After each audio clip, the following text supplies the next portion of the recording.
Hey guys, let's get back to New Release Tuesdays, where I go through what's released, pick out a few books that I think I'm going to like, and keep them up here.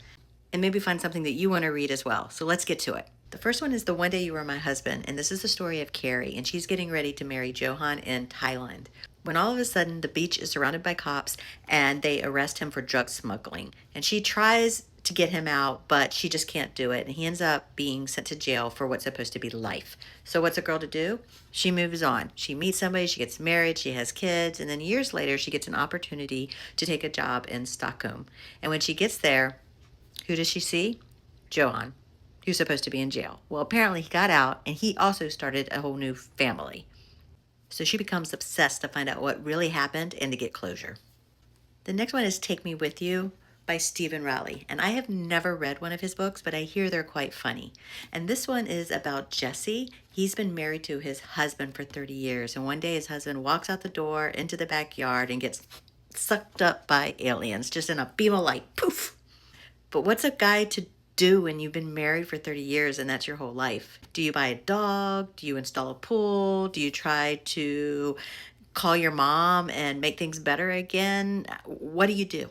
And from there, we follow Jesse and a whole cast of funny characters to find out what is he going to do with his life when his whole life revolved around his husband, who's no longer there. The next book is Good Joy, Bad Joy, and reading the reviews kind of got me a little teary-eyed. So I'm not sure if I'm going to be able to make it through this book without crying, but it's the story of two women in their 80s. They have been friends for 80 years. One is Joy, and she plays it safe. She doesn't really do a lot. She's just very strict. She's a rule follower. And then there's Hazel, who's wild and crazy and eccentric.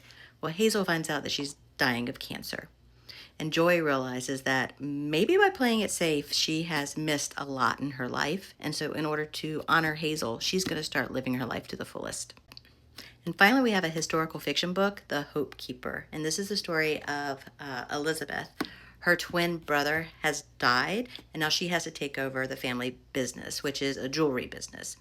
And in order to kind of keep the business afloat, she befriends a bunch of rich women, one of which brings her very close to the Hope Diamond. And if you ever heard stories of the Hope Diamond, it's supposedly cursed, and anybody who owns it has really, really bad luck. So she realizes that somehow her brother also came across the Hope Diamond, and she wonders if that is the reason why he died. So it's part mystery and part legend, and if it's like a lot of historical fiction, I will find myself going down the rabbit hole. So those are the books that came out today that I'm interested in reading. Are you going to read any of them? Let me know in the comments.